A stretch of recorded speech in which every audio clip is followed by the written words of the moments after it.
Hello, my friends. So I've been intending to jump on and chat with you guys about something for a few days now, and mom life.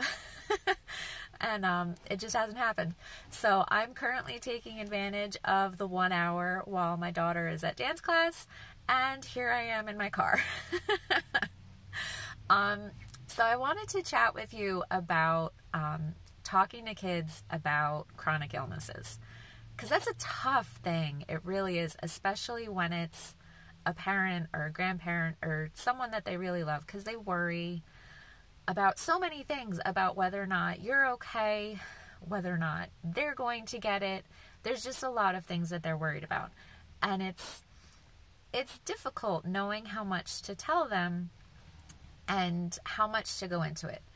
So I want to stress heavily, not a doctor, not a therapist, not anything, just a mom with a chronic illness.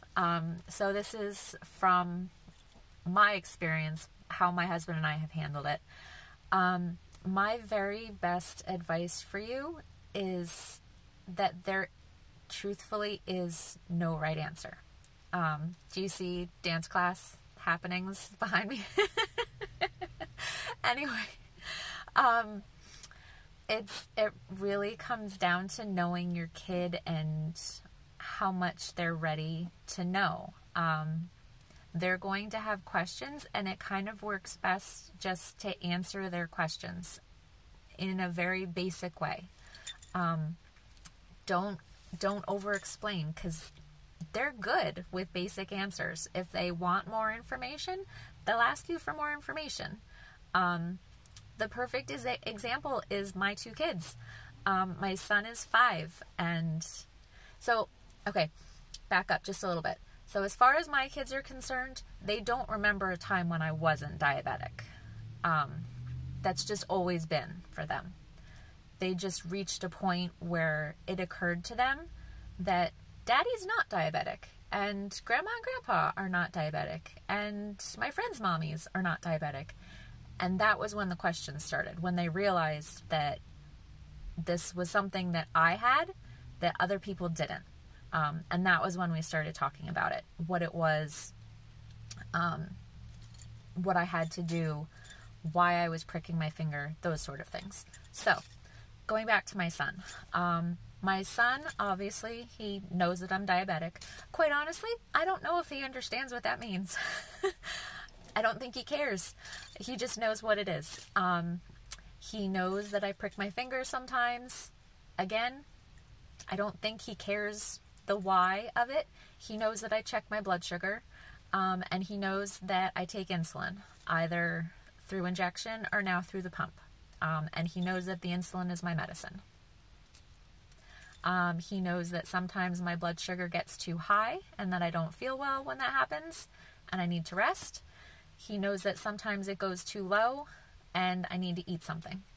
And that's about it for him. He doesn't really care about the whys and the hows and the details of everything.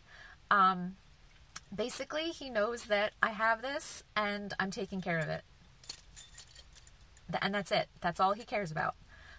As he gets older, he'll probably have more questions, and we'll deal with that as it comes. You know, he's content with the information that he has. He's reassured by that. He feels confident that everything is okay. That's kind of the biggest thing, making sure that they feel safe with the information that they're given, and that they have their level of understanding of what's going on. He doesn't really care about my pancreas, and he doesn't need to know that. He knows I'm sick, I'm dealing with it, and I'm okay as long as I take my medicine. That's all he needs. So we keep it simple with him. So that's kind of why I say, see what questions they have, answer their questions in a specific but basic way, and leave it at that. If they have more questions, then answer the rest of their questions. Absolutely. But you don't need to overload them.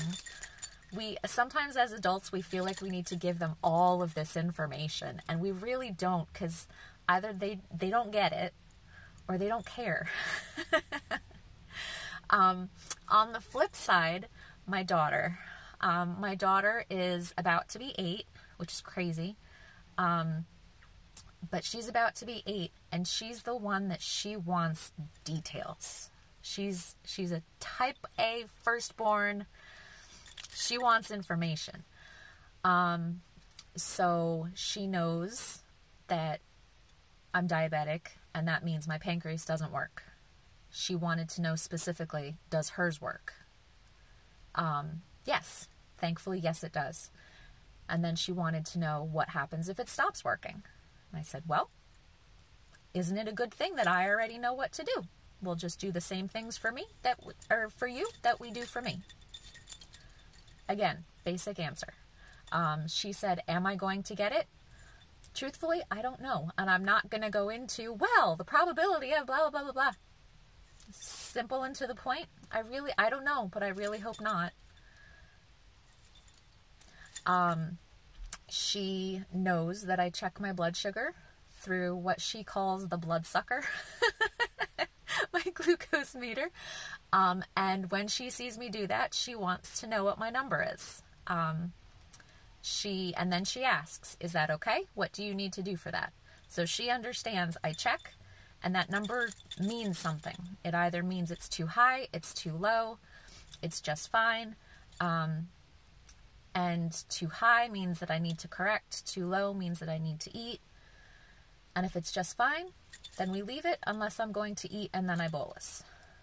And she understands the procedure. She needs to know what my steps are in order to feel secure. She hated my injections so much.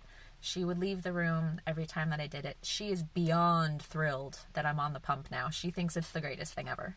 But when we were doing the injections, I kind of said to her, like, babe, this is it. Like, this is life. And I need you to, like, be okay with this. I don't want you to be so afraid of it that you're leaving the room every time. Like, you don't have to watch me do it. That's fine. But I want you to watch my face while I'm doing this. Because I promise you, it doesn't hurt. So I made her watch my face while I did an injection in my stomach, my insulin injection. And I said, you don't have to look at the needle, watch my face. I can smile and talk to you the entire way through. It doesn't hurt. I'm okay. And she did.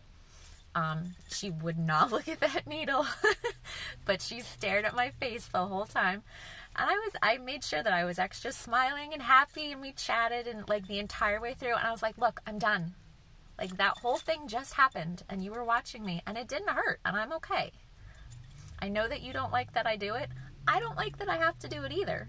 But this is what it is, and it keeps me healthy. So, she kind of needed that. It's about knowing your kid and what information they need to feel okay about it. Because she was worried that it was hurting me, basically. And honestly, sometimes it does. But most of the time it doesn't. So she just needed a little bit of reassurance on that. She found my ketone test strips in the bathroom. Again, not a bad thing. And she wanted to know, what are these?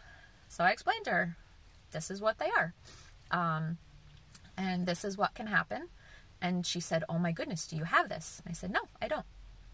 And I just have them so that I can check every now and then, so that if something happens, I can take care of it. And that was all she needed. So there is no right or wrong answer as far as what you tell your kids.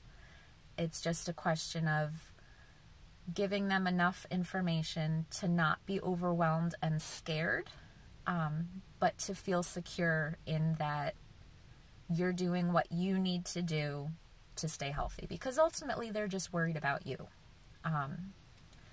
You might not be able to give them fabulous answers like, yes, I'm going to get better, because that's not something that I can say. I'm not going to get better. This is something that I'm going to have for the rest of my life. This is something that I have to treat for the rest of my life.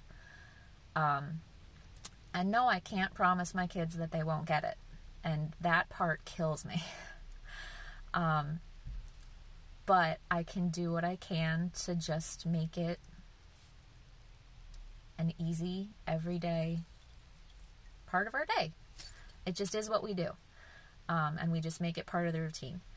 So maybe I've rambled and none of this has made any sense, and I'm sorry. But I think my best advice to you, if you're talking to your kids about chronic illnesses, is just don't go overboard. They don't need 1,000 details. They don't need all the technical stuff.